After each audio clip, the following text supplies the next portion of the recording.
Hello friends and आज की video में हम एक क्वेश्चन को सॉल्व करने वाले हैं। हम एक फॉर्मूला को डिराइव करने वाले हैं। How does the value of gravitational acceleration change decrease when we go above the earth surface establish necessary formula. तो अब हमें क्या करना है कि हमें ये देखना है कि फॉर एन एग्जाम्पल हम वो बॉडी है, ओके, तो वो अर्थ के सरफेस में अभी है, तो उसमें क्या लग रहा है ग्रेविटेशनल एक्सेलरेशन स्मॉल जी। तो हमें ये फाइंड करना है कि जब हम वो जो बॉडी है वो जब अर्थ की सरफेस से ऊपर कुछ हाइट में जाती है तो उसका जो ग्रेविटेशनल एक्सेलरेशन है वो कितना कम होता है। हमें उसका फॉर्मूला को डिराइव करना है। So let's begin. तो मैं यहाँ पे एक अर्थ बना रही हूँ और इसका जो मास हम ले रहे हैं एम, कैपिटल एम, और जो इसका रेडियस है वो होगा आर। और यहाँ पे एक बॉडी रखी हुई है, एक ऑब्जेक्ट रखा हुआ है। तो जब ये कुछ हाइट में जाएगा तो हमें इसका क्या फाइंड करना है, मतलब इसका हमें फॉर्मूला को डिराइव करना है g dash. Okay, let's begin.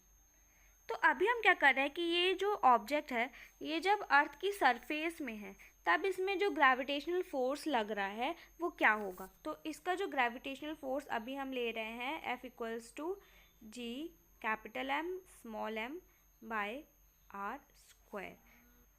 और इसमें जो फोर्स है, ग्रेविटेशनल फोर्स है, ये हमारे वेट के इक्वल होगा, विच इज़ mg, मास और ग्रेविटेशनल एक्सेलरेशन। तो यहाँ पे मैं लिख दे रही हूँ mg is equals to G capital M small m by R का स्क्वायर। तो यहाँ से हमें एक पहली इक्वेशन मिल जाती है।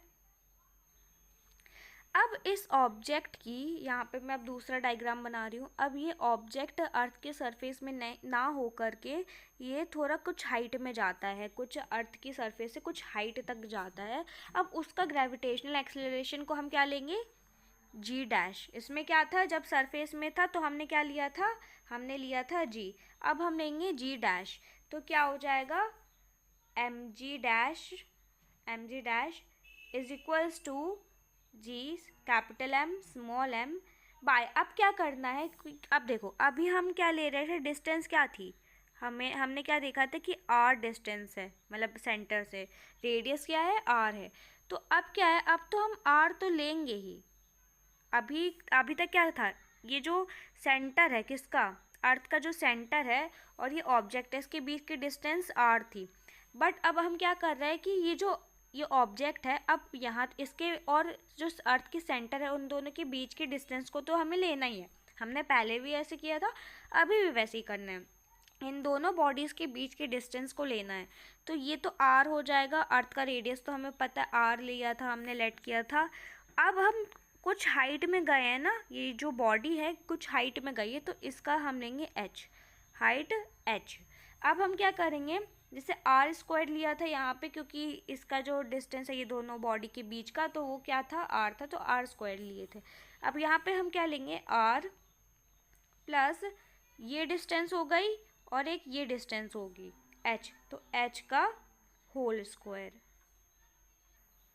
अब ये हमारी आ गई है इक्वेशन 2। अब हम क्या करेंगे, इक्वेशन 2 को इक्वेशन 1 से डिवाइड करेंगे।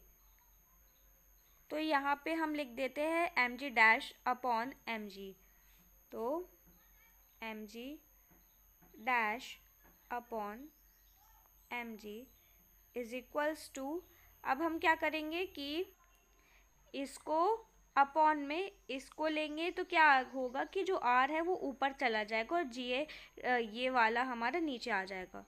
तो हम लिख लेते हैं, यहाँ पे क्या हो रहा है, जी आर प्लस एच का होल स्क्वायर। अब ये तो हमने लिख लिया एज इट इज़। अब इसके अपॉन क्या होगा, दिस, और फिर इससे क्या होगा, आर ऊपर चला जाएगा। तो आर ऊपर कैसे जाएगा, ऐसे, R square by G capital M small M.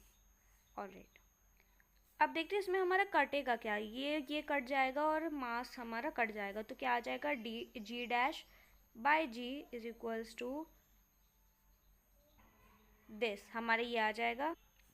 अब हम क्या करेंगे, आर बाय आर को इस एच स्क्वायर से, मतलब यहाँ तो होल स्क्वायर था, सॉरी, ये था होल स्क्वायर। तो अब क्या करेंगे, आर बाय आर को इस एच से मल्टीप्लाई कर देंगे ताकि हम ये आर को और उस आर को कॉमन ले सके और इस आर को बाहर निकाल सके।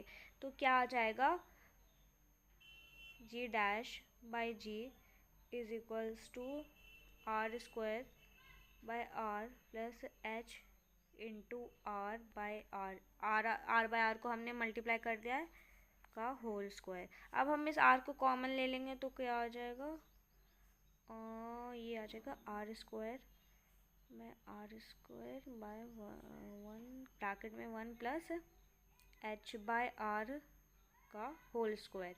अब क्या होगा, अब हम यूज़ करेंगे बायनॉमियल एक्सपेंशन को। जब हम बायनॉमियल एक्सपेंशन को यूज़ करेंगे तो हमें क्या मिल जाएगा, g dash by g is equals to 1 minus 2h by r bracket में। और इससे हमें पता चलता है कि जो जी डैश है वो छोटा है, g dash is less than g. And अगर आपको कोई भी डाउट हो तो आप कमेंट में पूछ सकते हो। Thanks for watching, bye bye for now.